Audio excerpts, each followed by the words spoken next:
Arriving at Caravan Rebat, Paimon reminisces about the first time they arrived, helping free Nahida from the corrupt sages of the Sumeru Academia. As they prepare to go off to Fontaine, Dia arrives and greets them, who had just finished a commission to transport some goods. She asks them what they were planning to do, and when the traveler mentions going to Fontaine, a Fontainian looks at them with suspicion. Dia expresses dismay that the pair will be leaving, but remembers that they were traveling, so she offers to have some mercenaries escort them to the border between the two nations, though they kindly decline. Dia comments that it seems like real heroes would leave quietly without fanfare, but wishes them luck on their journey. After finishing up their own business in Sumeru, the traveler and Paimon walk up to the edge of a desert cliff to see Romaritime Harbor in the distance. Once they arrive at the port, Paimon is amazed by the advanced technology, and the two briefly talk about what to do in the nation.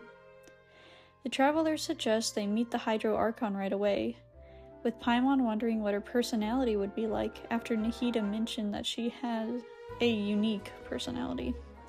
Seeing two locals nearby, Paimon suggests talking to them to get information about the Hydro Archon. Rina and Etienne talk about the recent trial at the Court of Fontaine, the former explaining that it is similar to an opera house. When Paimon worries about the trials not being taken seriously, Rina tells them that with Nouvellette and the Oratrice Mécaniques d'Analyse Cardinal created by the Archon, false charges and injustice were a thing of the past. Paimon then asks them where they can meet the Hydro Archon, and Etienne tells her that their Archon, Lady Farina, basically lives there. Rina correctly deduces that they want to talk with her, and tells them that the process is much more complicated, as she's wildly popular with the people, and anyone wanting to see her would have to make an appointment in advance. The traveler deduces that while the people of Fontaine like their Archon, they do not revere her. As Paimon suggests, they spend the time exploring the city. The traveler spots a girl by the edge of the port and decides to check on her.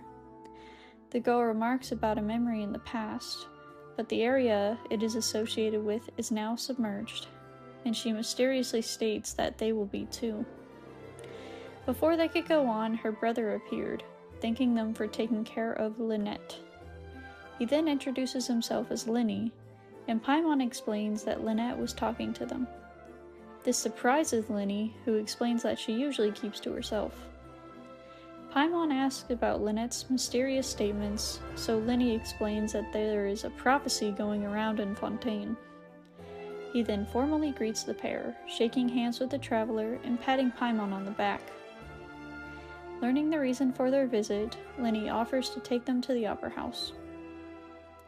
As they make their way around, they are instead greeted by Farina and her entourage, surprising Paimon. Farina directly addresses the traveler and Paimon, aware of the disruption they caused in other nations, but welcomes them as the nation's Archon. She asks them if they have the qualities to communicate with her, as the person before bows, having informed her of their arrival. The people believe that the traveler had come to duel her, so the traveler draws her sword. Clarande prepares to intercept, but Farina has her stand down, commending her bravery to stand against a god. As a normal duel would be too predictable, Farina instead declares that they will have a duel in court, surprising the traveler and Paimon as they had only just arrived in the nation. Farina then points out that they had just broken a law by releasing a flying object of the first 3 days of a month, referring to Paimon, thus giving legal grounds to arrest them. Lenny objects to the order because Paimon is something else. Farina hears his claim, so Lenny snaps his finger, revealing a red cord of energy tying the traveler's hand to Paimon's back. He claims that this makes Paimon a balloon. Furthermore, the pair has arrived in the nation like this, making the charges unwarranted. Farina is entertained and dropped the charges. She then leaves, expecting a good performance from Linny and Lynette later on. Paimon is left baffled by the encounter, while Linny explains that he had remembered such a law and made preparations just in case. He then reveals that he and his sister are having their first performance in the court, which serves as an opera house when a trial is not in session. Linny gives them a magic pocket and tells them more about the prophecy. Everyone is born with sin, and not even the Hydro Archon could absolve them. One day, the water levels would rise in Fontaine, drowning the people and leaving the Hydro Archon alone, weeping on her throne, so that the sins of the nation could be washed away. Paimon asks why people are born into sin, but Linny is not able to give a clear answer. Regardless, the people believe the claims to be baseless until recently, when the nation's water levels began to rise. Thus, the magic pockets will allow people on the water side to transport their belongings as they relocate. After giving the magic pockets to nearby people, the two return to Linny, who wanted to have the people prepared in the worst-case scenario. Before they could leave, he asked them to help gather some Romaritime flowers. Once they do so, they spot a girl pickpocketing the people and concoct a plan to catch her. The twins move in as the traveler cuts off the thief's escape route. Some time passes, and the traveler decides to check on Linny, who had returned the stolen items. The thief fled, but Linny hurt himself, forcing them to abort the pursuit. With everything finally resolved, they take the aquabus. Just as it's about to pull out, Charlotte rushes on. Charlotte is surprised to see the traveler and Paimon, not having heard anything about their visit to the nation. She introduces herself to Linny and Lynette before discussing recent events, mostly a case of young women disappearing over the past 20 years with no resolution in sight. Once they arrive, Charlotte leaves for an interview. Then Linny asks the traveler and Paimon to follow him to their home. Arriving at Linny and Lynette's home, they run into Freminet outside the front door and ask him where everyone else went. Freminet tells them that everyone went out, prompting Linny to state that Father was returning soon. Freminet then asks Linny about something in private, after which he collects the materials for the magic pockets. Suddenly, the sky begins to darken and rain breaks loose, surprising Paimon. Linny tells them that the weather usually changes when trials take place, while Freminet looks at the sky. He tells Paimon he heard a story that the Hydro Dragon used to live in Fontaine. While no one knew where it went, people believe that when it wept, the clouds appeared in the sky and it rained. The rain lasts longer than usual, so Linny decides to finish some business and asks Freminet to take the supplies to the workshop. Freminet is too scared to go, being an introvert, so the traveler offers to do it for him. Arriving at Beaumont Workshop, they hand the items to Estelle. She tells them that they don't have to pay, as Linny did so in advance. Paimon is impressed by the machine she uses. Estelle tells her that the machine runs on Endyminium, a source of power made from the trials of the court. She then talks about another source of energy before being rudely interrupted by Truand and his lackeys from the Confrérie of Cabrières. As the traveler tries to leave, Child unexpectedly appears and warns the group of their own debt to Northland Bank. Paimon waves at Child, surprising him. He says he was getting bored, and their arrival meant things would get interesting. Child continues his talk with the traveler and Paimon, angering Truand to the point that he and his lackeys attack. Child easily overwhelms them, with the traveler and Paimon serving as witnesses to his actions being made in self-defense. Truand then realizes that Child is actually one of the 11 Fatui Harbingers, but Child suddenly loses control of his Hydro weapons, and they vanish. Truand takes the opportunity to attack, but Child knocks him out with a single punch. The traveler, Paimon, and Child wonder what happened, though Child reassures them that he still has his delusion as a backup. Paimon asks what he's doing in Fontaine. Child tells them that he has been in a bad mood recently and has begun to feel something stirring inside him. Paimon surmises that this might be the cause of his hydrovision weakening. Child then tells them about his time in the Abyss, including his meeting with Skirk, who took him as an apprentice because he had it on him, and her lessons would help in the future. Child reveals that he has been idling around in Fontaine. He's been starring with their official champion duelist. Child explains that before going to court, the accused are given one chance to redeem their honor in a duel against a champion duelist, but they are some of the nation's strongest fighters. If the defendant wins, the charges are dropped, but if they lose, they must go to trial. Though some simply die, and rarely has anyone ever been freed in such a manner. Child states that he was about to spar with Clarande. Then, in light of recent events, he gives the traveler his vision for safekeeping so that it doesn't get in the way of his duel before leaving. Heading to the Fountain of Lucine, the traveler hears a mysterious voice as Lynette appears to greet them. They ask her about the voice, so she gives them a theory about the tears that eventually flow into the fountain, holding intense emotions. She then takes them inside the opera house to catch up with Lenny, believing a talk with him would allow him to cool his nerves before the big show. Inside, Lenny gives them tickets to the best seat before being called by Cowell to handle the props. As they go inside to their seats, they find a man seated next to them, resulting in a long, awkward moment. The man then apologizes, with Paimon introducing herself and the traveler. The man had heard about their travels across Teyvat and attempted to introduce himself, only for Lenny to come in and call him by his name, Neuvillette, being pleased to see that he was going to watch his show. Lenny properly introduces Neuvillette to the two, even showing the seat at the top of the court where the Chief Justice uses. Neuvillette then tells the traveler that Farina was trying to get her attention, so she looks at her briefly, which he deems enough to satisfy her. As the audience trickles into the opera, Lenny and Lynette begin the show. Lenny performs some small tricks before bringing in a water tank.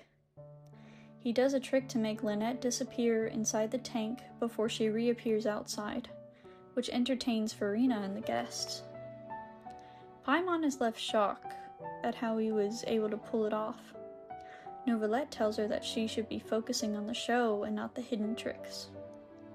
Lenny then pulls out 2 magic boxes and uses a machine to randomly select an audience member.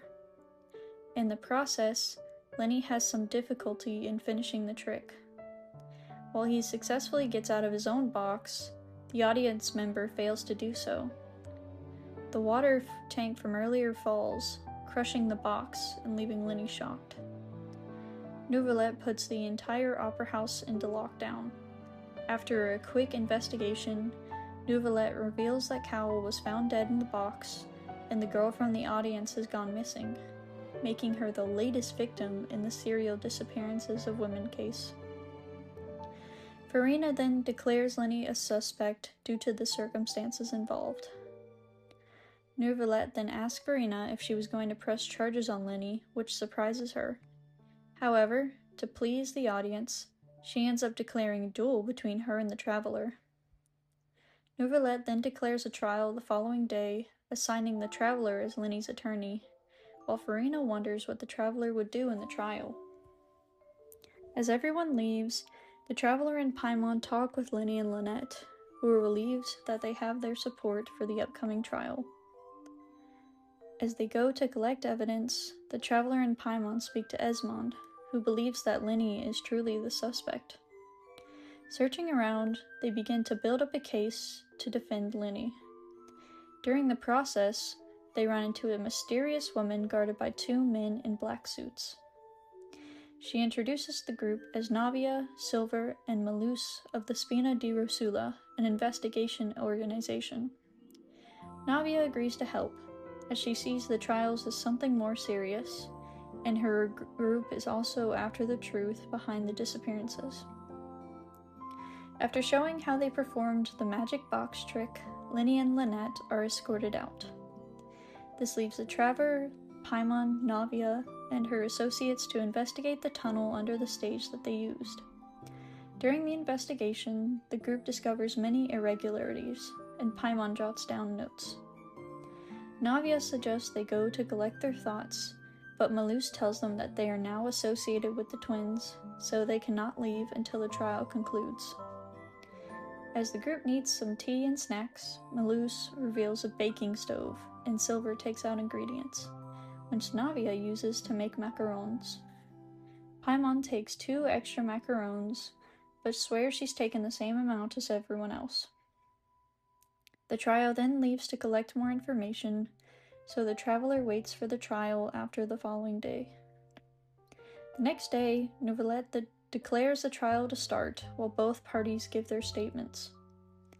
When Linny maintains his innocence, Farina points out that around the halfway mark, there was a loud thud and expresses doubt that he could not have heard it, surprising him while the scales tilt in her honor. She then exposes them as members of the House of the Hearth, surprising the Traveler and Paimon with their friend's Fatui background. This results in the audience supporting Farina's claims, while she notices the Traveler is speechless, believing herself to have won.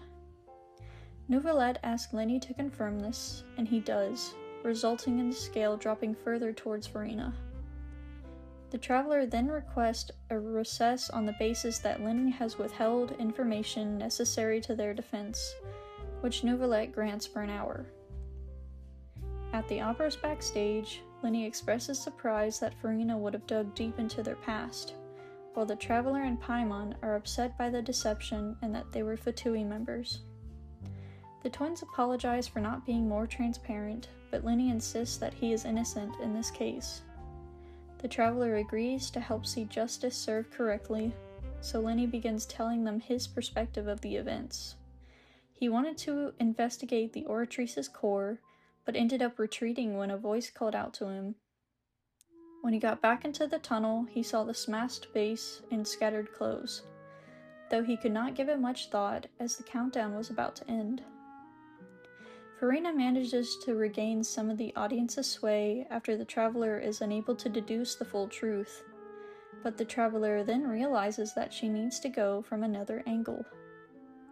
She requests to inspect Cowl's belongings, believing he may have used the water from the tank to take another form.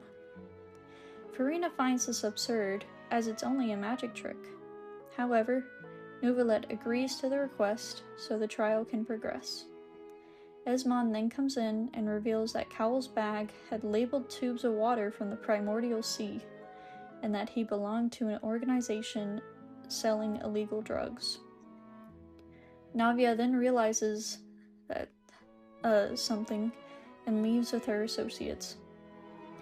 With the new evidence supporting Linny's innocence, Nouvellette allows the Traveler to continue with her hypothesis, tilting the scales towards Linny's favor.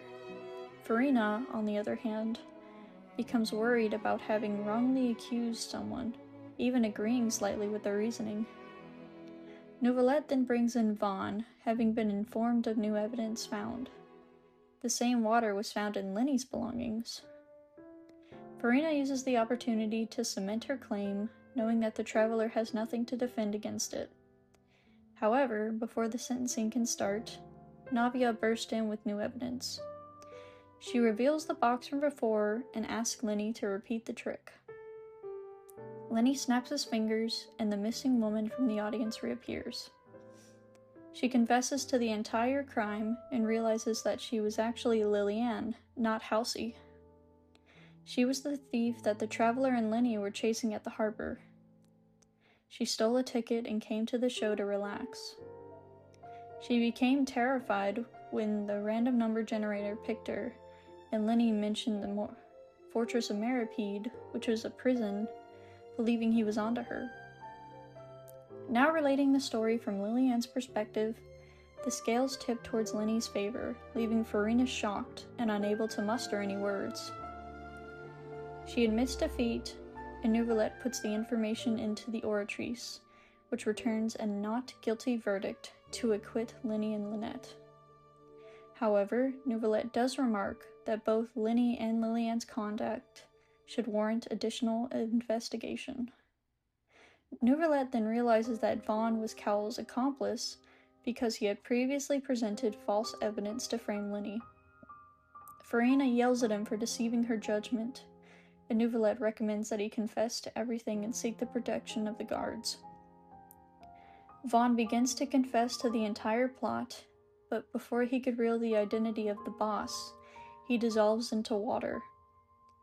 Neuvillette orders another inspection of the entire audience, though no evidence is yielded. With the case over, Linny and Lynette talk to the Traveler again, thanking them for her help and apologizing for the deception. They explain that, as orphans, their goals aligned with the House of the Hearth and the Knave. After their parents died, he and Lynette were able to survive after watching a street performer show. After being adopted by a noble, Linny became horrified when he learned that she was being trafficked to another noble because of her appearance. He went to rescue her, but when he arrived, the Knave had already slain the noble, rescuing her and several others before offering them a spot in the House of the Hearth. Linny reveals that the Knave, who was also known as Arlecchino, believed in the prophecy. Thus, before she took the Hydronosis to Snezhnaya, she would try to use it to save their home, Fontaine. Linny apologizes again for the deception, but promises to help should they need it. As the Traveler prepares to leave the opera, Navia and her associates manage to catch up, believing that the whole case is not solved yet. However, she learns from her that she was only there to defend Linny, not the disappearance case. Despite this, she decides to have a farewell meal at Hotel de Bord, which the Traveler and Paimon agree to. Arriving at Hotel de Bord, Navia orders food as the three sit at a table and begin to enjoy it.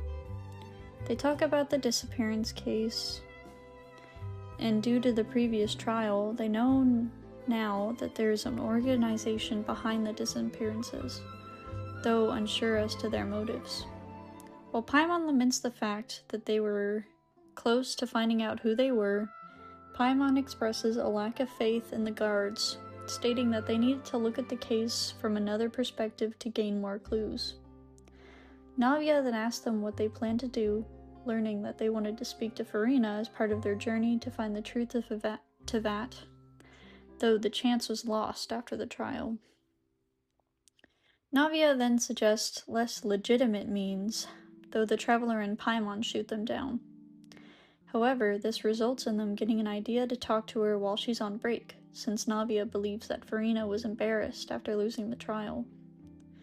Navia then notices that her Fanta was gone, resulting in Paimon apologizing for drinking it. The Traveler and Paimon noted that the Fanta tasted salty, so Navia decides to blacklist the hotel's Fanta should they return. She later sees them off, promising to help them with their requests should the need arise. Returning to the Fountain of Lucine that same evening, both Paimon and the Traveler hear a voice calling for Varshay from the fountain and walk towards it, the Traveler blacking out in the process. When she comes to, she finds herself mentally connected with an Oceanid, asking them about Varshay. The Traveler tells them that she is not Varshay, while the Oceanid tells her that they have lost a lot of their memories while human, causing her to realize that they were one of the disappearing girls. The Traveler offers to find Varshay, but the Oceanid refuses, as the reunion has long passed, and Varshay had no choice but to move on with his life. She laments the fact that she cannot comfort Varshay as she was dissolving, but is glad that they sensed her presence, and tells her to tell Varshay to forget about her before sending her out, as Paimon was calling for her. When the Traveler comes back to the real world, she immediately finds Navia, Silver, and Malus fighting a large horde of clockwork mecha. During the battle, Navia spots Clarande, and her assistance allows them to defeat the entire horde. Afterwards, Navia asks Clarande how she managed to arrive in time, and Clarande admits that she was following them because danger had been tracking her too closely as of late and wanted to honor her father's wishes. Though this simply creates tension, as Navia is still upset about her father's demise. Getting back to the point, Clarande tells them that the mastermind behind the disappearances is very powerful, and that their performance would certainly attract their attention. Navia asked her how the mecha were controlled, as the Gardamechs could only be controlled by the Maison Gardiennage. Clarande tells her that these were illegal mecha, as they had no serial numbers when she checked them, and likely served as a private force for some rich or powerful individual. She warns them to be careful, though Navia insists that they'll find the truth behind the matter. As Clarande leaves, Malus tells Navia that she could have tried to thaw relations, though Navia admits she finds it hard to do so. Paimon tells the traveler that the mecha appeared after she fell unconscious, only for Navia and her group to save her. Navia credits Paimon for tipping her off, as Fanta is sweet, not salty, and recalled that the color of the Fanta she'd been served at the hotel had been off, and she came to realize that it had been spiked with water from the primordial sea, and that Paimon had accidentally thwarted an assassination attempt on her. Navia also realized that the traveler was in danger and came to her rescue.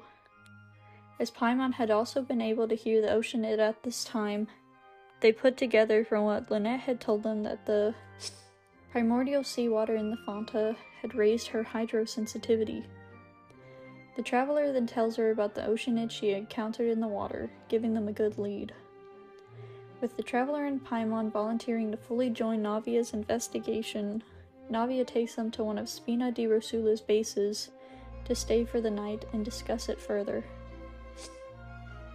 Heading into the sewers of the Cour de Fontaine, the group catches up to Malus, who had gone ahead to prepare the night's accommodations.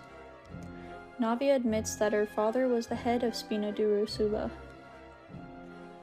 and their funding had been much better back then. Asking about her father, they learn from her that 3 years ago, her father, Callus, was accused of murdering his friend Jacques, but rather than standing trial, he chose to duel to maintain his honor, only to die doing so. He had refused to yield once he was sufficiently injured for it to count as a loss. Therefore, coupled with the death of her mother, whom he had also hidden from her, she was resolved to find the truth, believing that the disappearance cases were tied to the murder.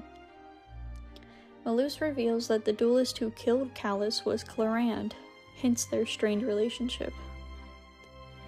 Clarande had let them know afterward that before the duel started, Callus asked her to ensure Navia was safe, indicating that he was determined to die in the arena.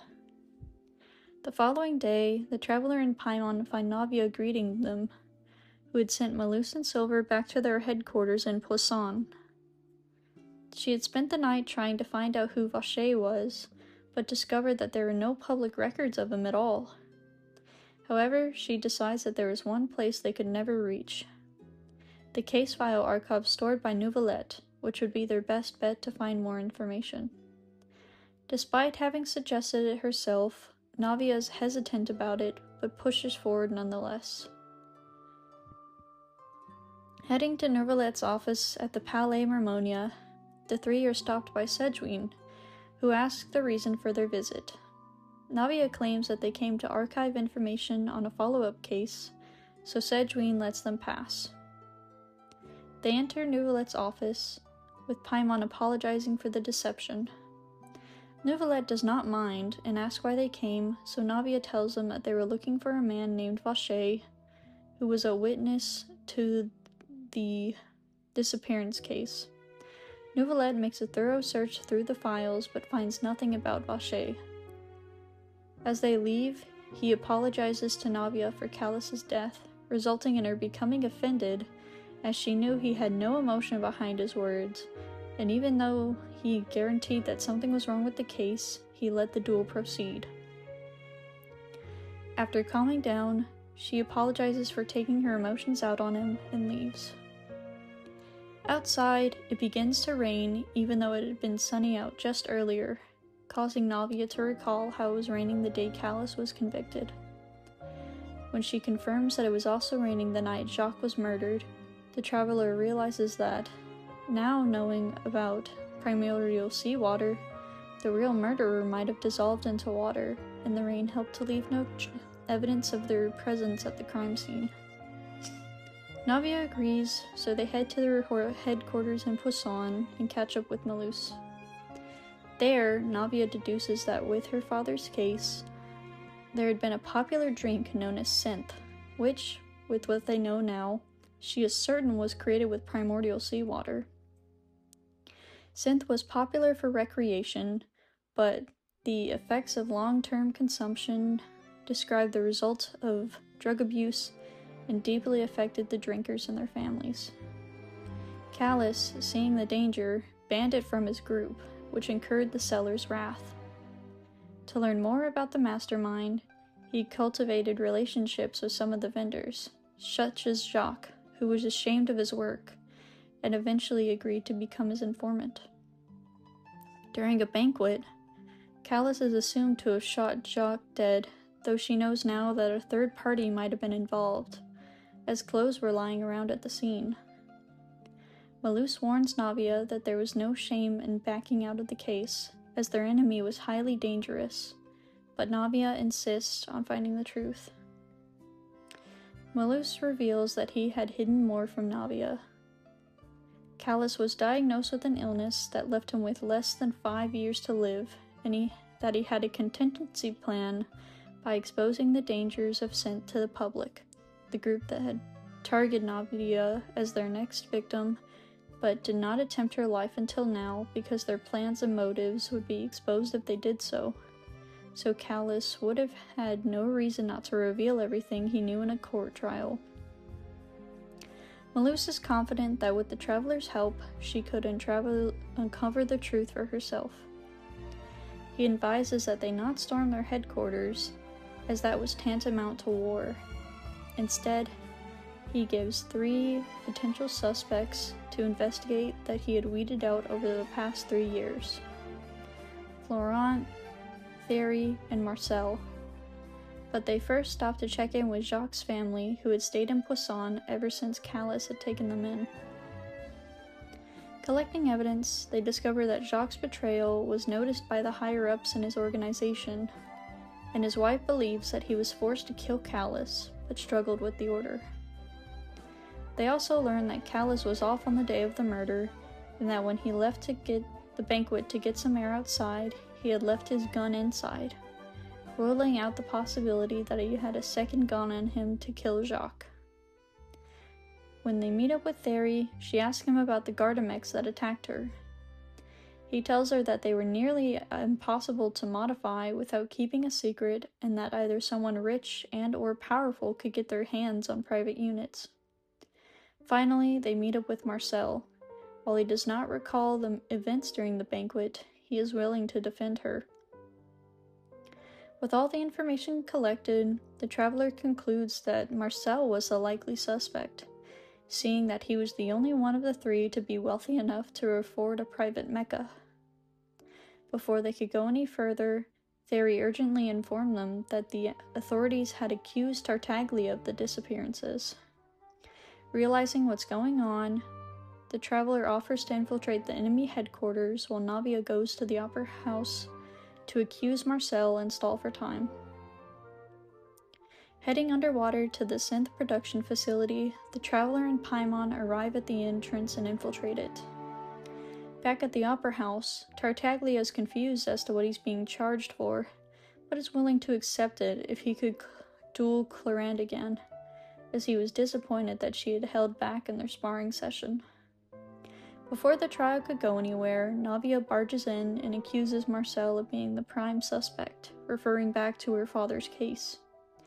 Nouvelette reiterates the official conclusions of the case for the record, which Navia refutes with the evidence she acquired. Farina asks for physical proof, which she does not have, but Navia states that it will be coming soon, while Neuvillette orders Marcel to court.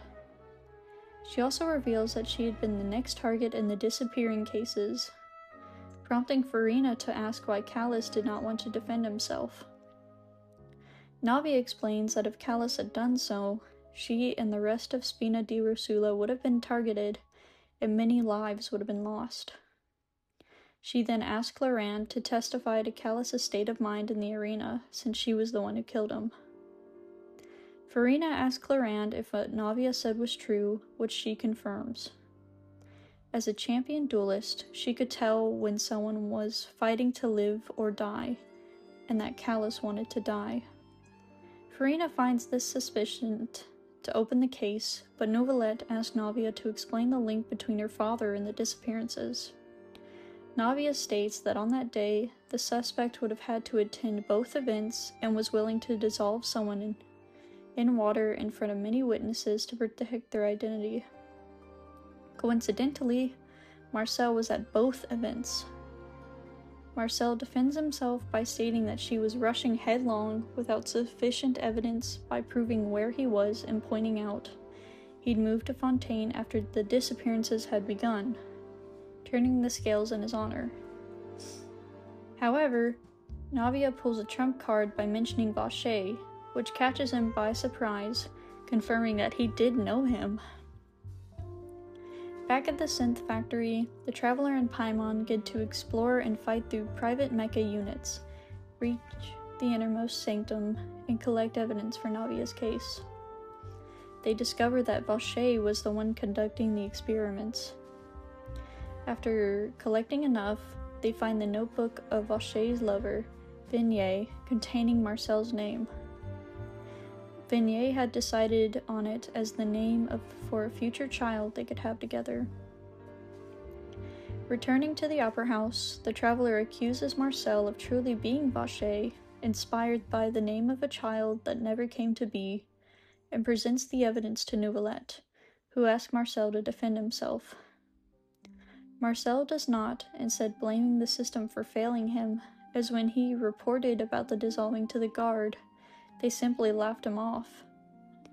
He even drinks a large amount of the primordial seawater to prove it does not affect non-Fontanians, and thus he couldn't commit suicide in a way that would reunite him with Vignay.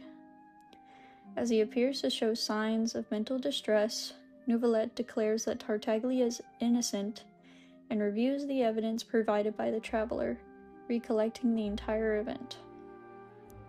He then submits the information into the Oratrice Mécanique d'Analyse Cardinale, which returns a guilty verdict. Tartaglia prepares to leave, but Neuvillette stops him, as he has to be formally cleared of the charges initially pressed against him. Neuvillette puts the information in the Oratrice, which hands a guilty verdict on Tartaglia, surprising everyone present, as it was the first time that it gave a verdict different than his own. Tartaglia is unamused and attempts to escape using his electro-delusion and his foul legacy transformation, taking down several Gardamecs. Before he could fully transform, however, Neuvillette leaps from his seat and crashes down on Tartaglia, using an unknown hydropower to knock him out. As the Gardamecs apprehend Tartaglia, Neuvillette apologizes to him, but promises to personally investigate the matter. Once the scene settles, the Traveler and Paimon talk to him about the verdict. He admits that it is the first time the machine had put him in a situation like this, but he had to uphold the court rules nonetheless. Neuvillette suggests asking Farina, though when everyone stares at her, she becomes nervous and even shows signs of agitation before composing herself, claiming that the verdict was right and leaves to save face. Neuvillette assures the Traveler that he'll look into Child's verdict on his own time and find the truth. As the Traveler leaves the auditorium, they run into Marcel being escorted by Guard Esmond. Marcel asks the Traveler how she knew of Vacher, who tells them about the fountain. He asks to go to the fountain which a passing Nouvellette grants as he accompanies them there. Then they begin to hear Vignier's voice, and Marcel finds himself in a dream realm witnessed by the traveler. He meets the Oceanid, but it is not Vignier, but instead the collective consciousnesses of the women he had dissolved and had merged with Vignier. Thus she knew of all of his crimes. The Oceanid tells them that Vignier is avoiding him because of his actions, and that she did not want him to come because they would kill him.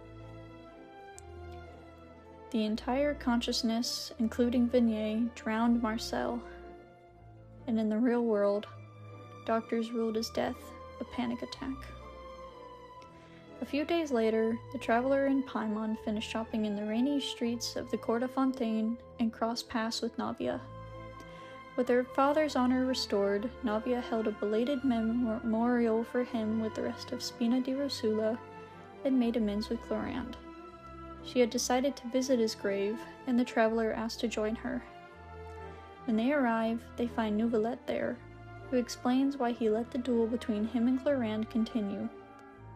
He admits that he believed at the time that humans would prioritize their lives over justice, and if Callus was innocent, he surely wouldn't go so as far as to let him die for justice.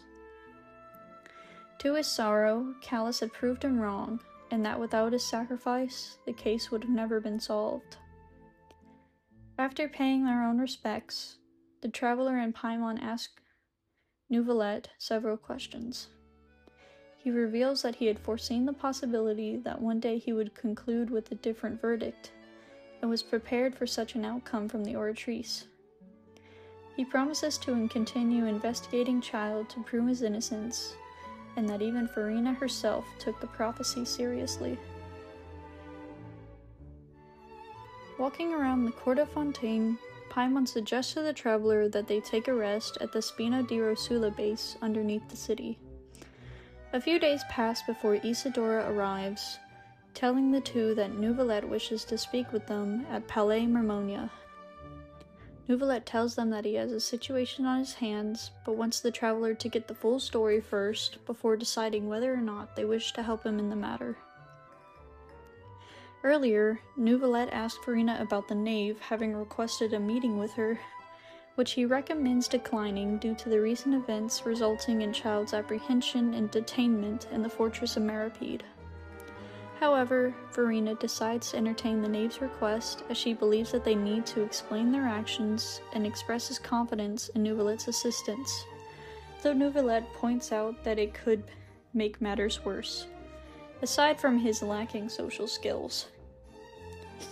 Nonetheless, he agrees to help.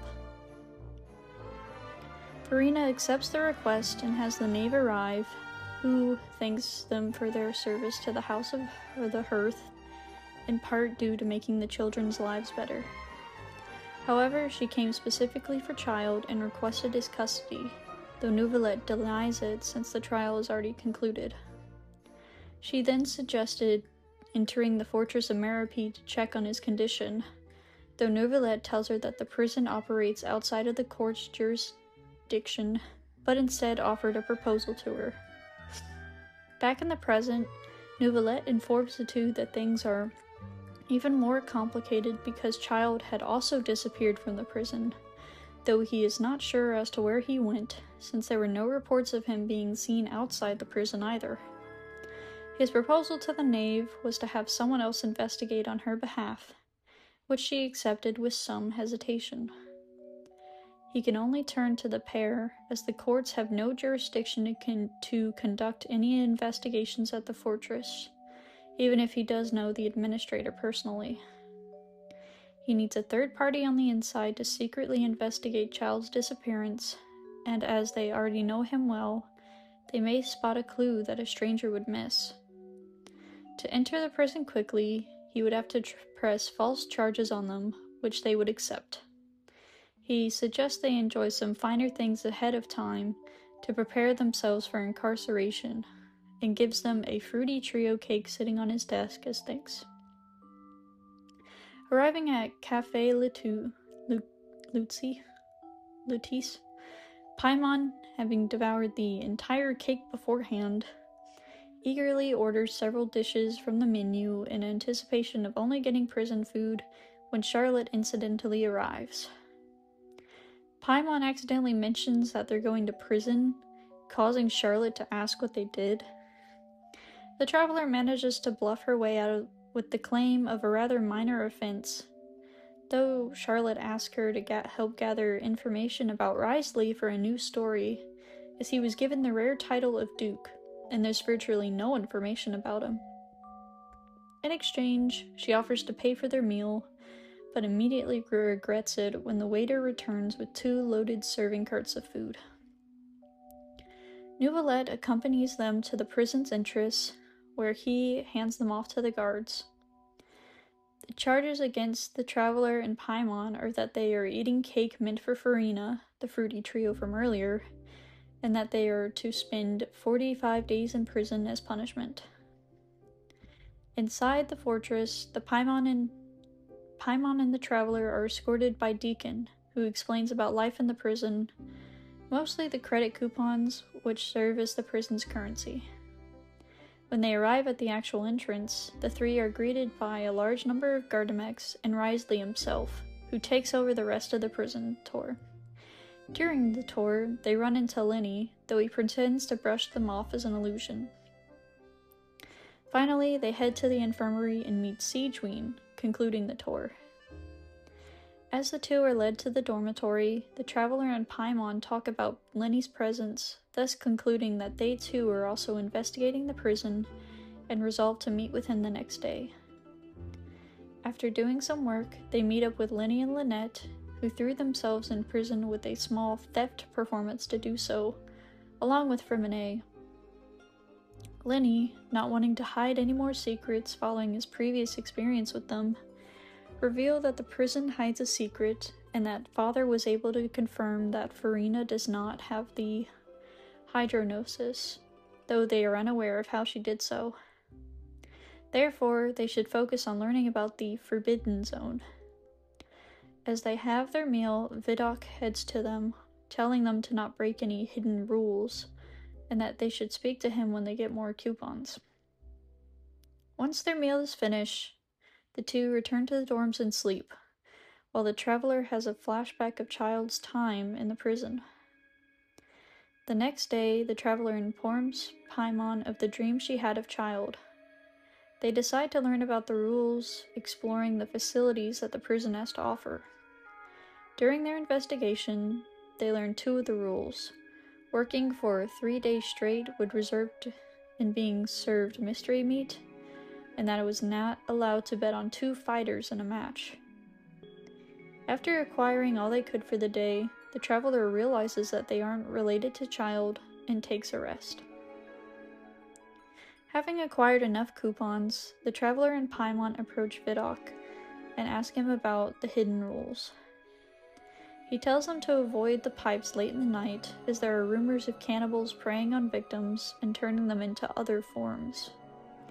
They prepare to investigate the new rule after lunch, where they discover Vidocq missing, but other people are nearby. They ask them, but are refused, leaving them suspicious. Needing another angle, they instead approach Fielding and tell him that they are having trouble sleeping at night due to strange sounds.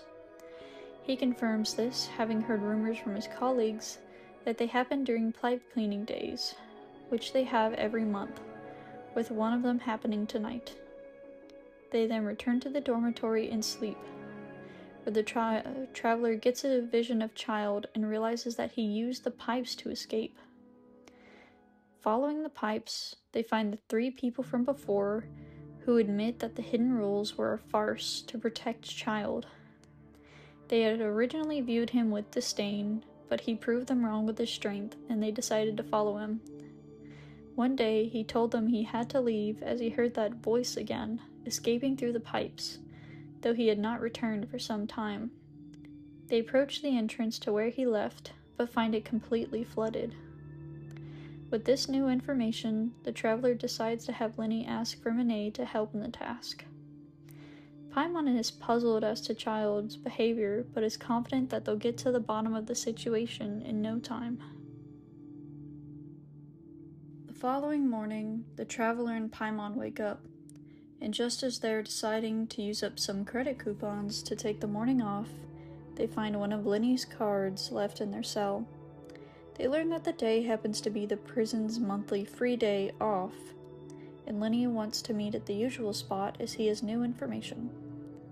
On the way to meet Lenny, the two run into various individuals, such as Lavaroon and Quistat, the Bombshell Bros.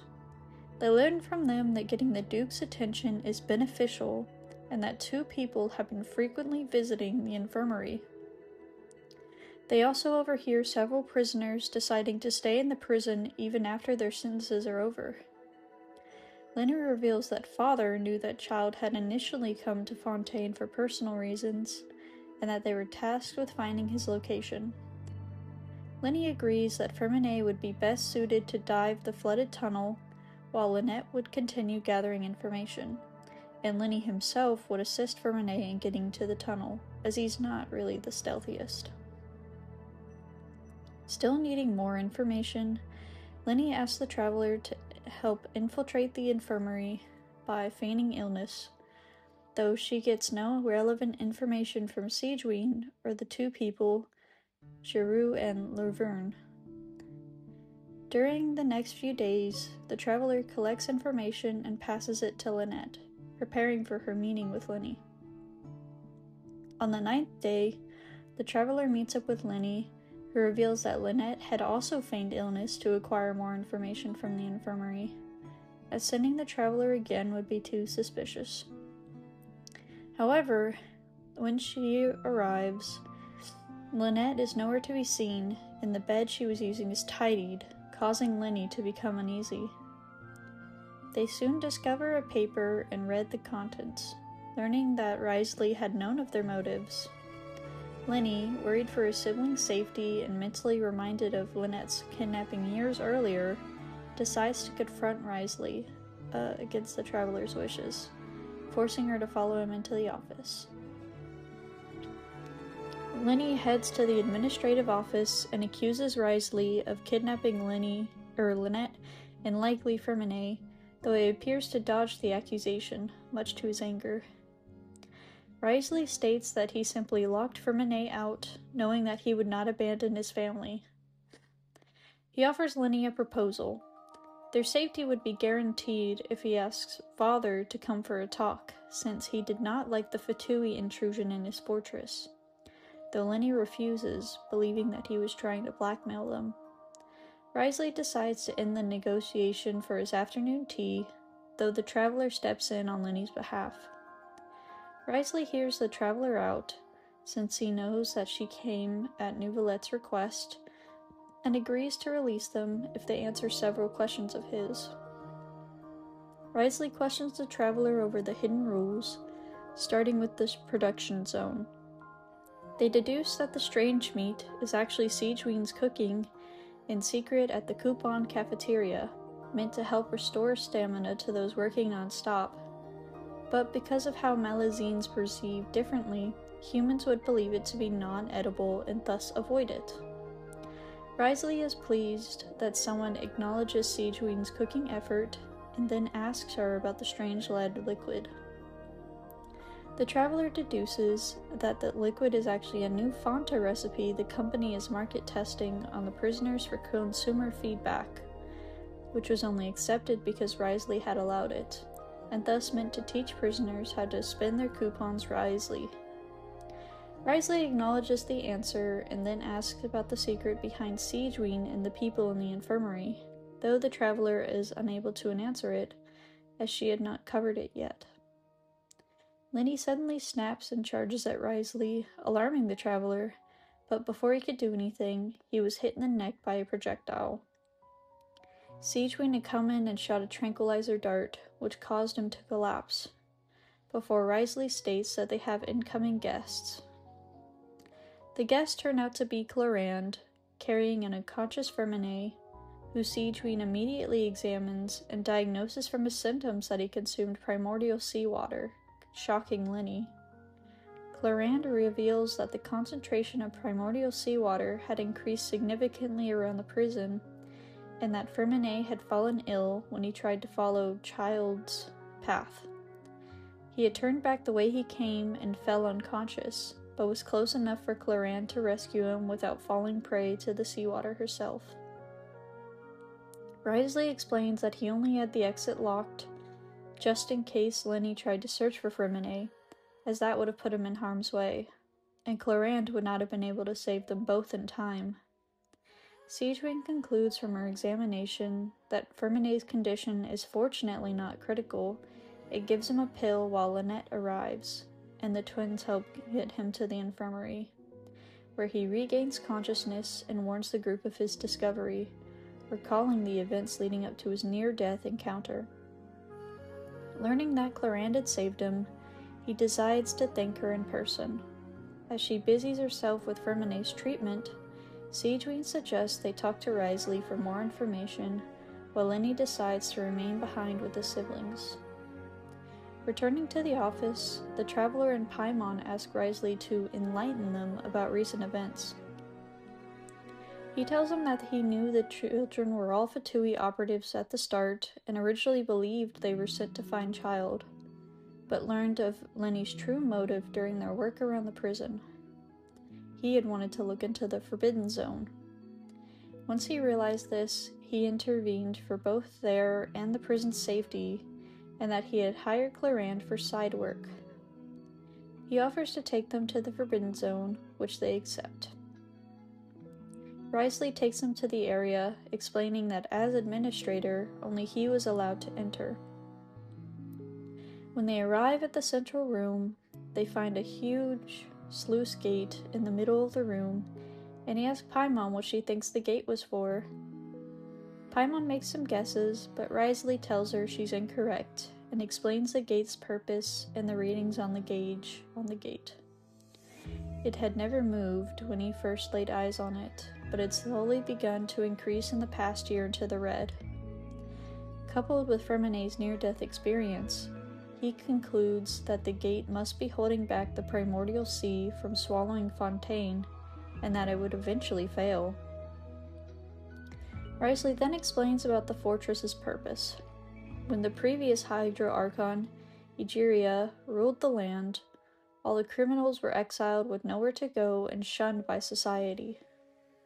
Some of these people began to repent and beg for forgiveness, which she granted by having them guard her secret beneath the waves, which they did with the construction of the first iteration of the fortress. Meeting up with Juriot and Laverne, Wriothesley reveals that, after believing the primordial sea to be behind the gate, he had begun constructing a massive ship after being inspired by Remurian legend, though it had been kept secret from the rest of the prison, as they would likely riot should they learn of it. Before they leave, he tells them that they had the option of informing Lenny and his group of what he just told them.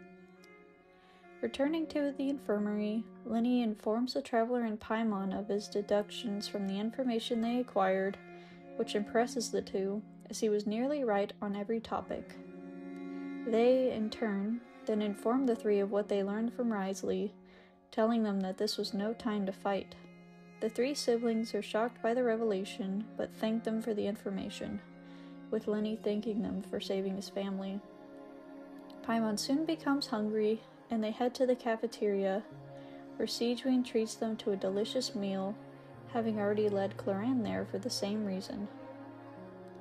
Once the meal is finished, the two return to the dorms to sleep, only to be awakened by alarms, and Quistot, Lavaroon, and others in a panicked evacuation. Quistot informs them that they've been given orders to head upwards, away from the bottom. The Traveler reveals that the sluice gate was likely failing and sending Quistot and Lavaroon on their way to escape. They rush down to find Wriothesley, finding him with Clarande just as the gate falls. Wriothesley manages to hold the waters briefly with his cryo powers, though the pressure soon smashes through the ice. Clarande then shoots a control panel with Electro to drop the security gates behind him before Wriothesley freezes the entire gate to stop the water from advancing. With a brief moment of respite, Risley informs the traveler to fetch Neuvillette, knowing that they would not be able to hold back the water for long. Returning to the surface entrance to the prison behind the Opera Epiclese, they find Neuvillette already coming, who asks them to watch Farina as she was in a meeting with the knave, worried for her safety, and agrees to head to the prison to deal with the growing situation. The traveler and Paimon arrive at the meeting, diplomatically defending Farina from the knave's attempts to pressure her. During the meeting, Paimon notices their cups shaking, making Arlecchino realize that they might be in the next stage of the prophecy. Back at the prison, Neuvillette arrives and takes over the situation as Risley and Clarande retreat to safety. The gate fails, and the primordial sea bursts past him, but he uses his powers to halt and then push the water back and reseal the sluice gate, stating that the sentence was too severe for the people of Fontaine. Back at the party, Arlecchino drops the pleasantries and confronts Farina over the prophecy, accusing her of not protecting her people. Farina claims to have a primary and backup plan, though when Arlecchino questions her over it, she claims both to be confidential. Arlecchino then asks about the Oratrice Mécanique d'Annalise Cardinal, as she wonders what the large amount of indemitium was going to be used for. She then notes that Neuvillette was not present, and they change to less serious topics at hand before concluding the tea party, but asks the traveler to see her off. As they leave the opera house, Arlecchino thanks the traveler for watching over her children, confident in the siblings' judgment and abilities in the prison, before asking what she thought of Farina. When the traveler is not able to come up with her own perspective on her, she decides to share her own. Learning of Child's apprehension, she decided to meet the Archon in person, knowing that he had allowed her to do so. One night, she discovered Farina trying to play with the cat and attempted to take the Gnosis, but discovered that she did not hold it before sensing a curse on her. Farina, believing that someone was trying to assassinate her, begged for mercy. Noting the genuine fear in her eyes and with no Gnosis, Arlecchino left. Her subordinates then confirmed that Farina was severely shaken by the assassination attempt, unable to sleep or even eat her cake. She then entertains the thought that Neuvillette might be the Hydro Archon and or knew where the Gnosis was. With Child having gone missing from the fortress soon after, Arlecchino realized that she could diplomatically pressure Farina and Neuvillette for a meeting. Paimon is surprised that she would blatantly attack the Hydro Archon, though she reminds her that no one would believe the claim, as Farina herself seems not to have dared to tell anyone. She then tells them that she believes that Neuvillette is not the Hydro Archon either, as their behavior was not fitting of one, given her time with the Tsaritsa. Neuvillette then arrives, prompting Arlecchino to take her leave, though she tells the traveler that she would be happy to cooperate with her if needed. The traveler then asks Neuvillette about what he did. He then remarks about mourning the recent turn of events, causing the area to begin raining. The traveler then recalls what Freminet told them about the Dragon of Water, before realizing that Neuvillette is actually the Hydro Sovereign. When he indirectly confirms it, he spots Farina stealing a glance at the traveler before running off, distracting him before Paimon gets his attention, confirming that he's the Hydro Sovereign, though asking them to keep it a secret. He then tells them about the dragon's past. When the first usurper arrived on Teyvat, they took part of the Severed Sovereign's power to create the Archon's authorities. Paimon asks if he could stop the prophecy, of which he states that he would not be able to do much unless the Hydro Archon gave his authority back to him, and thus should look towards other solutions. Returning to the fortress once more, the traveler and Paimon talk to everyone they met, learning that the prison was faring fine after Neuvillette pushed the water back. With their mission for Neuvillette completed, Risley allows them to leave the fortress at any time they wish. Free use of their cell until their official sentence is finished, and even their free daily meal until then. He asks that they return to fill out the required forms when the 45 days are up. Upon returning to their cell, the traveler and Paimon remark about their adventures and go to sleep. Meanwhile, at the primordial sea, Child can be seen drifting through its depths when he regains consciousness. He becomes shocked to find a massive narwhal swimming right above him. At the fortress of Meripede, the traveler and Paimon wake up, well rested in their cell. Recalling that their 45 days sentence is over, they head out to sign the release papers with Monglain. During the process, the prison shakes, surprising everyone, so the traveler decides to talk to Risley to see if he knew anything about it. Risley reminds her that the seal that Neuvillette had placed earlier would not fail, and if it did, the inmates would be in a panic. Rather, the tremor came from the surface. After seeing the two off, they head to the Palais Mermonia to speak to Neuvillette. When they arrive, the place is buzzing with activity. Sejuin spots them, but as their welcomed guest, lets them enter Neuvillette's office. Inside, they speak to Neuvillette once he finishes his work, informing him of the narwhal-like entity she saw from Child's vision. He also wonders as to how he ended up in the primordial sea, since people aren't normally able to enter it. She then asks him about the tremor, which he confirms happened in Poisson. After the tremor, the water levels rose quickly before they receded. However, he suspects that the water might have been related to the primordial sea, and thus first stay behind to form disaster prevention plans, asking the two to go ahead of him. The two arrive at Poisson, where they find the city devoid of normal activity, as Spina di Rosula members rush to aid the wounded. They eventually find Navia, who tells them that after the tremor, water began rushing out, soon revealed to be primordial water, and dissolved everyone at the lower levels, causing panic to everyone else. The traveler then realizes that the ever-present Malus and Silver are missing and asks about them, but before she could answer, another member requires her attention. Once the situation is sorted out, she asks them to accompany her to her father's grave. There, she breaks down, revealing that when she initiated the rescue plan, the two went to save people, but were caught in the waters and dissolved. She laments that she could not even hold a proper funeral for them, as they had previously requested that she bury them by Callus's side when their time came. Navia then hands them a list of the victims, which she considered fortunate for the costs. The two reassure her that she shouldn't see it that way, and Paimon tells her to think of Malus and Silver as heroes, which she appreciates. Arlecchino then walks up to discuss the arrangement she made with her. As they were in the area, she had the Fatui lend them a hand in the release efforts.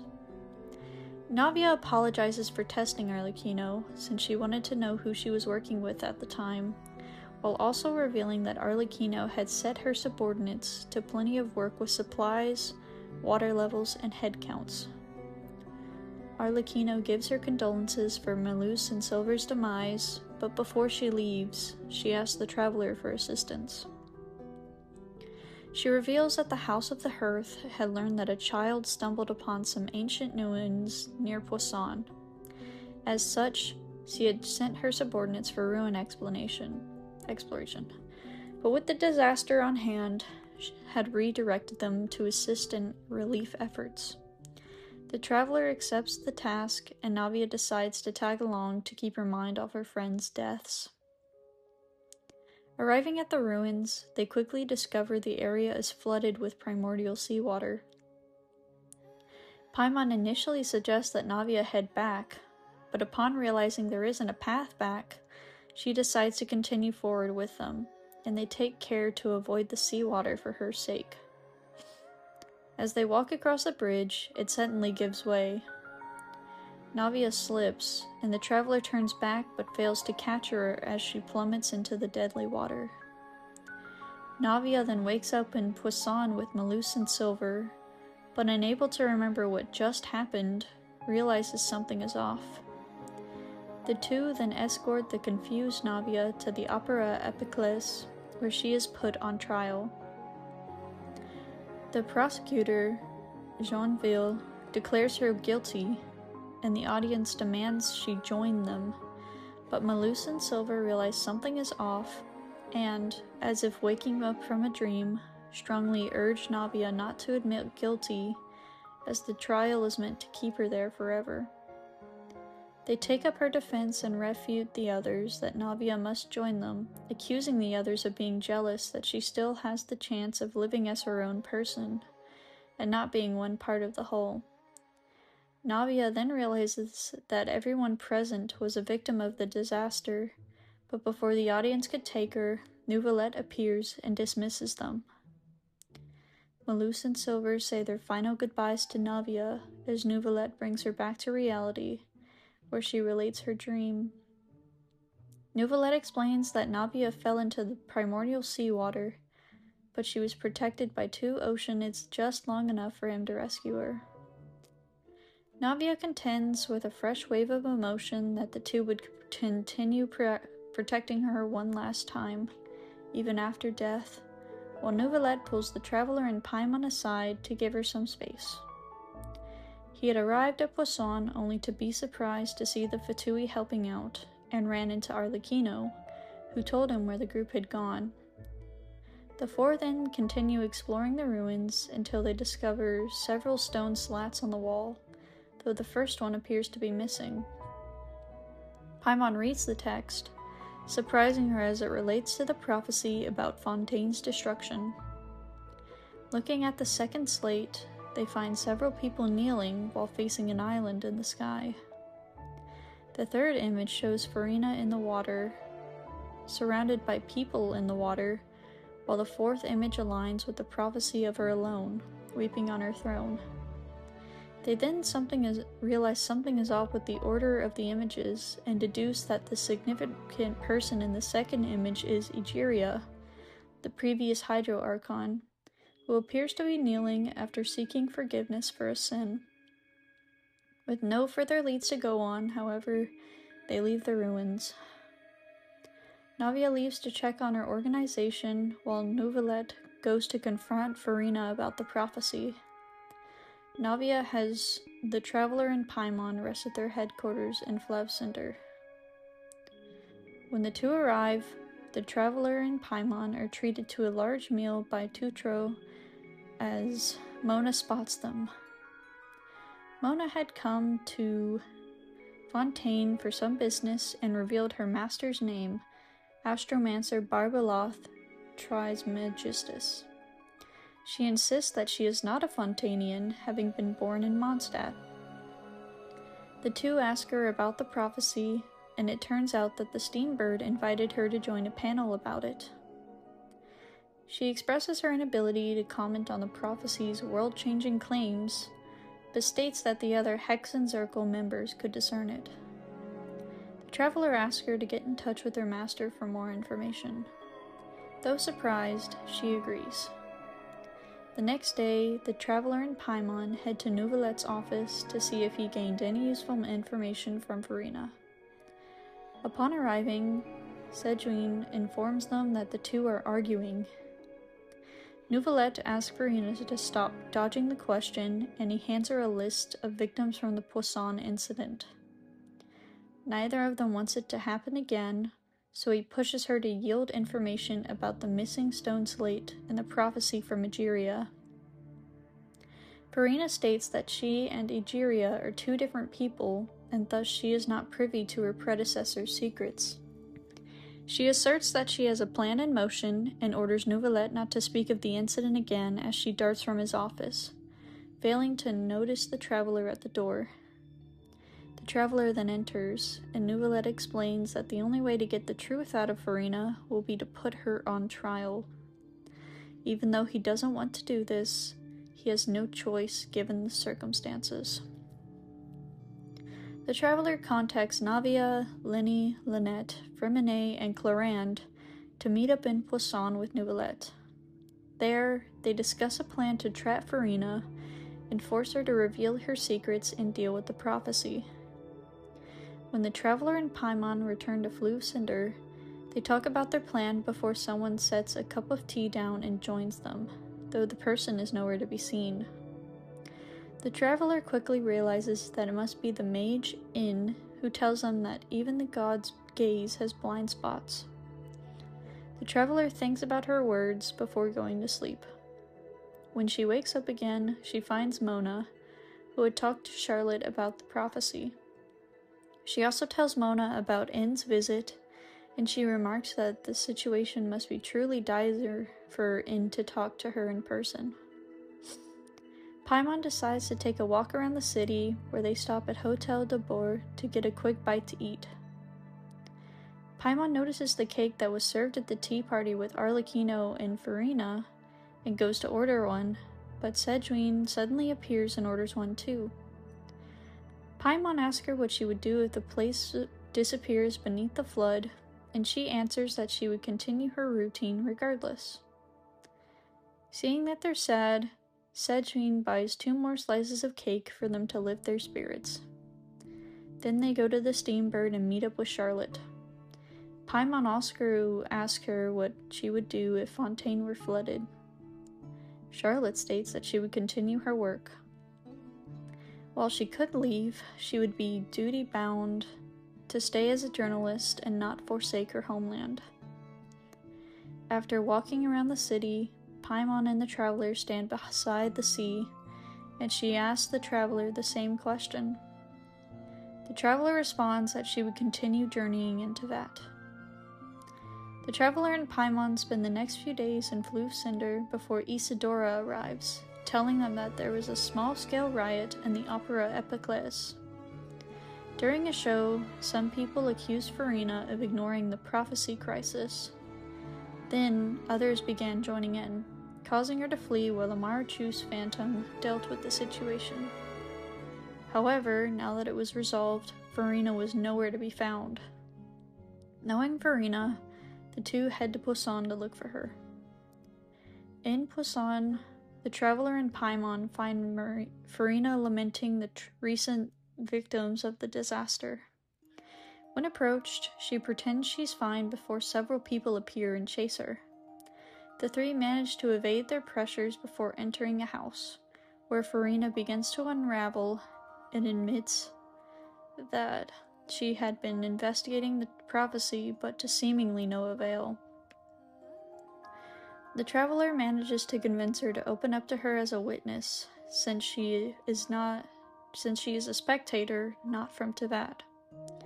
But before she could say anything, the house quickly collapsed and revealed itself to be an elaborate opening act by Lenny on the stage of the opera house to begin her trial.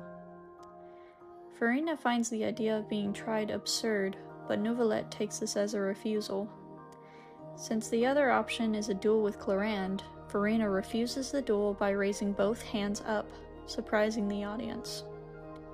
Farina then clarifies that she is not completely surrendering, she is agreeing to the trial. The Traveler then prosecutes Farina, hoping to get the truth if she bests her in court. Before they start, Farina asks how much time was spent forcing her on the stage, and learns of the plan to trap her. Navia's subordinates lured her both at the opera and at Poisson, while the Fatui built a giant magic box to replicate Lenny's original trick and tunneled all the way to the opera house, where Clarande was ready to duel Farina should she refuse trial.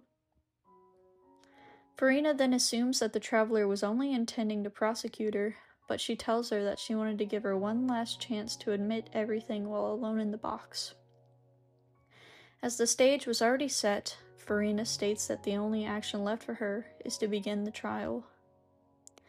The Traveler presses the charge of Farina being a fraud, surprising everyone due to the blatancy of the accusation. Despite this, she manages to convince the audience through supporting information compiled by Charlotte's interview, culminating with Navia providing a sample of primordial seawater for her to touch. Farina is initially hesitant to touch the water, but does so to maintain her innocence. Luckily, the conspirators had considered the small chance of this happening and had heavily diluted it to a non-lethal checkup level.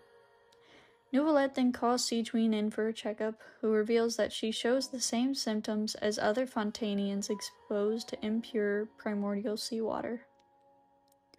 The audience is fully convinced, and Neuvillette concludes the trial, deeming her guilty and leaving her in tears.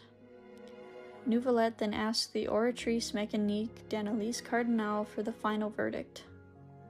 It declares the Hydro-Archon guilty, to be punished by the death sentence, even though the trial just proved that the defendant, Farina, was guilty of not being the Hydro-Archon. Everyone is surprised, and the verdict confuses Neuvillette greatly. Suddenly, Freminet appears with the missing first stone slate. Neuvillette analyzes the slate on the stage and asks the traveler to interpret it. She discovers Egeria using her power to turn the Oceanids into humans, who became Fontaine's people. Using what they learned from the other slates, she deduces the truth of the prophecy. The people would be dissolved, turning into Oceanids. Celestia declared that the Hydro-Archon and her people would be killed for her sin. Navia's near-death experience was a trial meant to make her stay, and the eruption of the primordial sea at the fortress of Meripede confirms that the prophecy would eventually be filled. The traveler gives her hypothesis of the prophecy, which impresses Neuvillette. He then reveals that there was another truth hidden, which he was unable to decipher at the time, as they only had 3 slates. In the Fontaine of old, Egeria's Oceanid followers yearned to live on land, but Egeria did not have the ability to create life herself. Thus, she used the primordial sea to grant them humanoid bodies by pouring it into their blood vessels. That is why, if primordial water makes contact with them, they would dissolve back into their original forms. As she did not gain permission for this from the heavenly principles, the Hydro-Archon had sinned by appropriating the power of the primordial sea. This revelation baffles the audience. Neuvillette explains that the traveler's hypothesis has some flaws. This 3rd slate does show people in the water, but the water is not from the primordial sea. Rather, it symbolizes judgment and justice. Thus, the 3rd slate shows how the people of Fontaine would put the Hydro-Archon on trial, which they have just done. The 4th slate is actually a sign of things to come.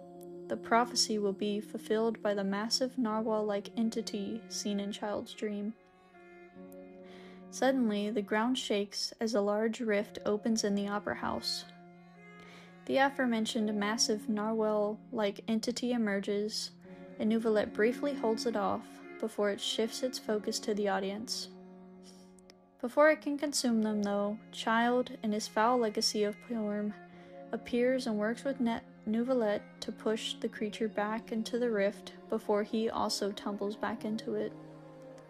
Neuvillette, seeing the monster firsthand, realizes that it had roamed the primordial sea for ages and was responsible for the rising water levels. Once it consumed all it could, it would then target any remaining sources onto that, namely the people of Fontaine. However, its appearance had been delayed by Child's efforts, though it would recover and return soon. When it did, it could not be stopped as it held the power of the primordial sea itself. Recalling N's words, the traveler realizes that there would be a way to fulfill the prophecy and save everyone at the same time. Then the Oratrice prepares to carry out its death sentence. The traveler rushes to Farina, and one of her tears lands on her hand, which sends Neuvillette and the traveler into different realms. Inside his alternate realm, Neuvillette encounters a young woman whose looks and demeanors give the impression of being Farina's older, wiser, identical twin sister. This is the true Archon, Focalors, and he asks why she deceived them. Focalors explains that she did so to deceive the heavenly principles and resolve the situation thrust on her by Aegeria when she ascended as an Archon. After much thought, she realized the only way to save her people would be to outwit their accuser, the heavenly principles. Focalor herself was also a transformed human, originally being an Oceanid. Once she had come up with her plan, she split her divinity, leaving her human body as the autonomous Farina and her divine spirit as Focalors. Farina was everything Focalors wanted as a human, but to maintain her ploy, Focalors cursed her. The curse she placed on Farina was that as long as her divinity existed, she could not die. She also could not live her life in the pursuit of happiness, and thus she would be forced to play her role in the opera for 500 years. The traveler sees what Farina had gone through in the past 500 years, while Focalor explains her plan and impending sacrifice to Neuvillette, to return the elemental authority to him, her dragon sovereign counterpart. As she executes herself, her gnosis is returned to a shocked and grieving Neuvillette, while she thanks Farina for her role and wishes for her to live as a human. Neuvillette, with his full power restored, absolves the sins of all Fontanians. Thus, even when the prophecy is fulfilled, the people will be immune to the dissolving effects of the primordial sea. Returning to reality, he tells the group that they can finally defeat the beast, since his authority as the Hydro Dragon has been fully restored. As the Oratrice is no longer functioning, he then asks the traveler to accompany him as his executor. Entering the primordial sea, Neuvillette and the travelers subdue the all-devouring narwhal. Before they can do anything else, a woman appears and uses a strange power to convert the beast into an orb before she hurls both it and child into a rift. She remarks on how her disciple and her master's pet began brawling. Paimon recognizes her as Skirk, Child's master. Skirk is impressed with their strength, as they had defeated it without relying on the powers of the abyss. They ask her about her master, whom she calls Sertologi, though they do not know that name. She then lists the names of others who she believes are a similar sort to Sertologi, and that all of them are pursuing some form of perfection. She then asks about Vedrfolnir, whom they fail to recognize, before asking about Rheindadir, who Paimon recognizes as Albedo's creator. Skirk then informs them that the narwhal used up all its strength and that the prophecy is now in full swing. As the waters flood Fontaine, the people are unaffected due to Focalor's deception and Neuvillette's absolution of primordial sin. The waters quickly receded, and a shocked Farina looked outside, seeing that the people were unaffected. With the prophecy averted, the people of Fontaine began to rebuild their society, while the Steambird prints free copies to calm the masses and get them hooked on the inevitable follow-ups. Charlotte asks the traveler to accompany her as she heads to Poisson to document the rebuilding efforts for said follow-ups. The rebuilding of Poisson is going smoothly with the help from the Fatui and Clarande, who have been lying low there since her reputation skyrocketed after she challenged Farina to a duel. Once she finishes all her business in the town, Charlotte heads to the fortress of Maripede for an interview with Jury and Laverne about the flying ship. Finally, they head to a maritime harbor and catch up with Linny, Lynette, and Freminet.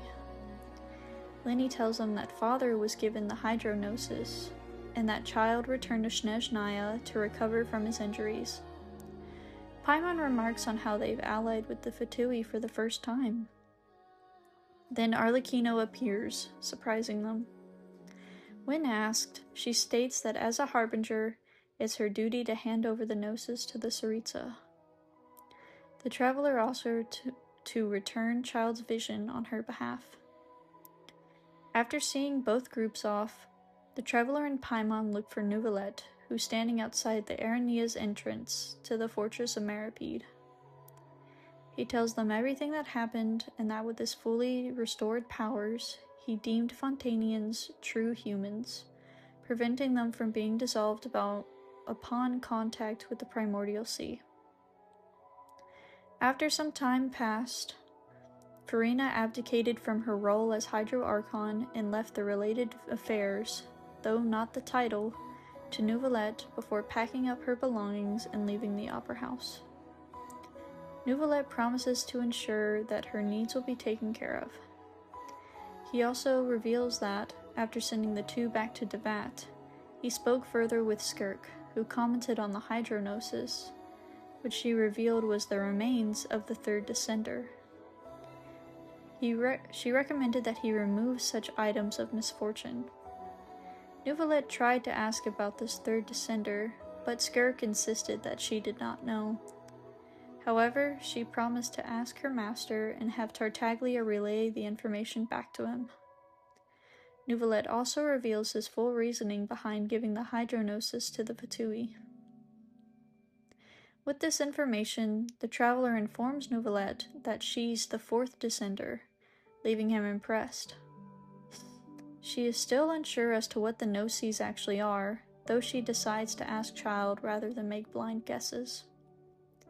Neuvillette then ponders the god's will and the difference between the rain that falls on everyone. He assumes the traveler and Paimon will head to Natlan next, the land of endless war and a nation where both humans and dragons coexist. The intel gained from the negotiation with the Knave also reveals that Il Capitano has thrown his hat into the endless ring of war in there. Neuvillette suggests that they fully prepare themselves before going. The traveler and Paimon receive a commission from Catherine in Sumeru City to find a missing person from Vimara Village.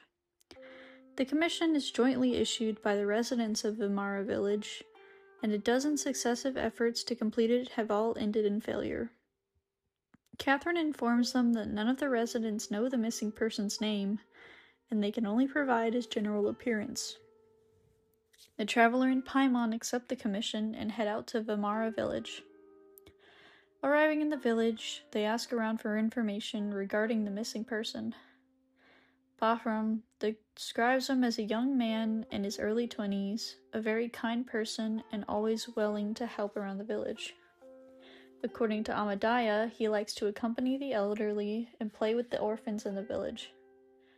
After gathering information, the traveler suspects that this person may only exist in their memories, and that this person never actually existed. Atasa approaches them and takes them to a tree where they used to sit together and talk for hours. Atasa would confide in him about her problems, and she considered him as a family that she never had. She mentioned that it always seemed to be around dusk every time when they were together, although they'd been talking for hours, and the sun did not seem to move. The traveler realizes that it could be the key to solving the case. A Pyro Abyss Mage suddenly appears and attacks them. The travelers wonder what the Abyss Order is up to around the village, and Atasa mentions that the hilly trails around Vimara Village have been more active lately, and they always seem agitated. Atasa heads back to the village as the traveler and Paimon find Dainsleif. Dainsleif is also investigating the Abyss Order, and he suspects that they are up to something. The traveler reminds Dainsleif about his promise to explain the mysterious voice from their last meeting. He reveals that the sinner is the visionary, Vedalfnir, who is his older brother and one of the 5 sinners of Conria.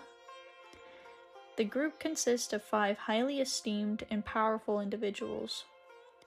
Vedalfnir himself, along with Rhindaughter, Sertologi, Rerir, and Eroptatir. He believes that if they had worked together with him, they could have stopped the Vinster King from rocking the foundation of Teyvat. But instead, they became allured by the power of the Abyss and shared a world-shattering power among themselves. Paimon recognizes Rhine-Daughter and Sertologi before Dainsleif explains that when the Cataclysm came, none of them came to defend their nation, which he would never forgive and would always remember despite the erosion of his memories. Dainsleif had been investigating the Loom of Fate operation, which keeps going forward even without the eye of the first field tiller.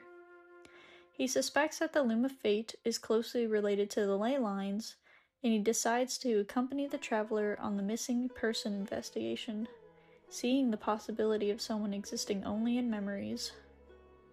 The next day, the traveler sees Dainsleif zoning out and seemingly agitated. He feels that memories of a person he had never met before suddenly appeared in his mind when he woke up, and Dainsleif is giving away the field tiller's eye to this person in this new memory. He deduces that the missing person has something to do with the Abyss Order and may have an ability to implant memories into other people, and that the Abyss Order never stopped looking for the eye. Dainsleif takes them to the location of the eye to confirm if they still have it. At the entrance, Dainsleif zones out again, but quickly tells them to keep moving. The traveler is curious about what he wanted to say. Later on, he realizes that the Abyss Order is telling them, and that the fake memories are a trap for him to reveal the location of the eye. Sensing a disturbance in the ley lines, Dainsleif tells them to quickly leave the place and return to Vimara village, and this time they will have the opportunity to locate the missing villager. But the traveler thinks that something is off, but she reluctantly does as he says. After the traveler and Paimon leave, the traveler's twin brother slowly approaches Dainsleif from behind, holding a golden sword. Dainsleif reveals that he always knew that it was a trap, but decided to go along with it for the chance to meet him. Her brother had opted to confront him alone, as he knew that sending an army when the Twilight Sword was ready would spell their demise. Aether tells him further that if they want to talk, he'll have to beat them first. As the traveler and Paimon explore the area surrounding Vimara village, they notice that the previously agitated hilichurls are now unusually calm. Returning to the village, they ask about the missing villager, but to their surprise, no one appears to remember posting a commission related to them. The traveler concludes that there are some flaws in the memory and finds Atassa with a strange man. They quickly deduce him to be Kari Bear. Kari Bear realizes that she had seen him through her sibling's memory and was planning to say farewell to Atassa, but decides to leave her a message instead and asks the traveler to follow him. Kari Bear brings the traveler to his consciousness, where she begins asking him about the Loom of Fate. He explains to her that while his father told him that he was the foundation for the loom, and that the person before the traveler was just a memory, the Loom of Fate was a device that could create ley lines. In its primitive form, it could create and implant memories, but when fully unlocked, it could create ley lines of its own, losing its previous ability to create and implant memories, but could change the world. Thus, everything that happened in Vimara village was of his own doing to have a chance at the life he was denied. The traveler decides to leave to help Dainsleif, but Kari Bear tells her that the Loom of Fate was completed. He explains that he guessed how he would act. He had hidden the eye in his body to draw the brother out, and then give the eye to the traveler while they left. This was never achieved, as Kari Bear had implanted a false memory of him giving the eye to her, thus explaining his distraction.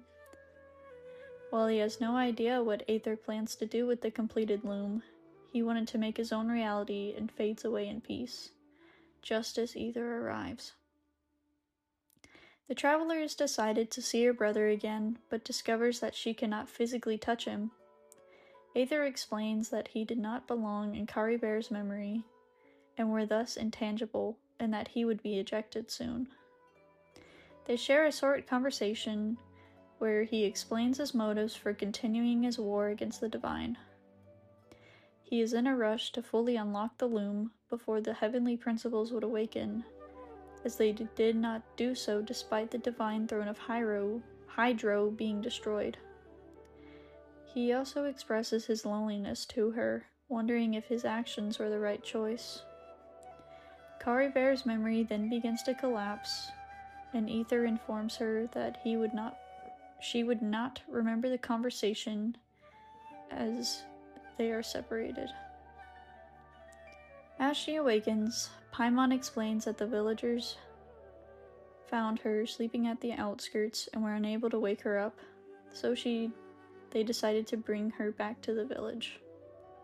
She also reveals that Dainsleif had come to check on her, and that he had been seemingly injured and had a lot on his mind. The villagers then remember about the missing villager, Caribert, though they realize he had left with 2 others.